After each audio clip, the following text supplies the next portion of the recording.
ආයුෂ බොහෝ වේවා කියලා ප්‍රාර්ථනා කරනවා ඔයාලා හැමෝටම. ඔයාලා මේ එකතු වෙලා ඉන්නේ ආරච්චි YouTube channel එකත් එක්ක. ඔයාගේ ගෙදර සල්ලි ඉතුරුවක් නැද්ද? කොච්චර සල්ලි හම්බුණත් වැඩක් නැද්ද? ගෙදර හැම වෙලාවෙම රණ්ඩුද? රැකියාවේ උසස් වීම නැද්ද? ළමයි හිතුවක්කාරද? කොයි වෙලාවෙත් ගෙදර අය අසනීපෙන්ද? අපි අද ඔයාලට කියන්න හදන්නේ ඔයාලගේ ගෙදර කොස්සෙන් කරන්න හොඳ නැති දේවල් 7ක් ගැන.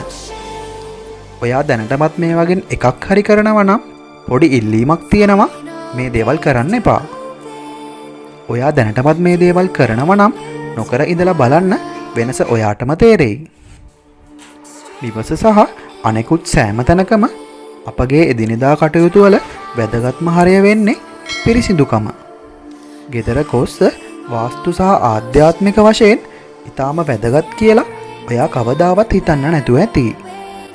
ඉතින් ඔයා මේ දේවල් කරනවා නම් අද මේ වීඩියෝ එක බැලුවට පස්සේ කවදාවත් මේ දේවල් කරන්න එපා. වෙනස ඔයාටම තේරෙයි. අංක 1. ඔයාගේ අතු ගානකොට උදෑසන සහ දහවල් කාලයේ ඒක කරන්න.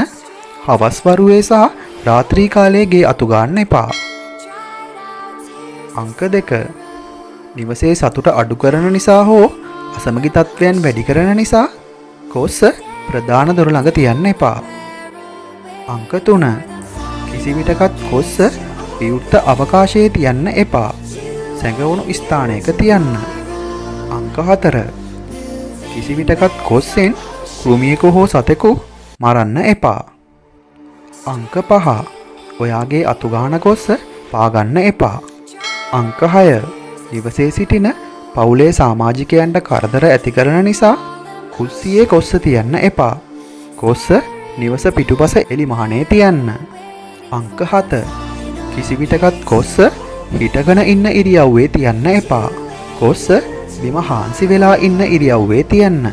මෙය නිවසේ ශක්තිය ධනාත්මක වීමටත් ණයබරින් මිදීමටත් උපකාරී වෙනවා. ඉතින් ඔයා තාමත් මේ වීඩියෝ එක බලනවා නම් වීඩියෝ එකට ලයික් එකක් දාන්න, channel එකත් subscribe කරගෙනම යන්න. ඉතින් යාළුවනේ සමහර අය මේ දේවල් විශ්වාස කරනවා, සමහර අය විශ්වාස කරන්නේ නැතුව ඇති. ඒක එක එක්කෙනාගේ කැමැත්ත සහ විශ්වාසයේ විය හැකියි. නමුත් ඔයාට පුළුවන් ලේසියෙන්ම මේ දේවල් කරලා බලන්න සහ අත්විඳලා බලන්න. ඉතින් යාළුවනේ වීඩියෝ එක හොඳයි නම් කමෙන්ට් එකක් දාගෙනම යන්න.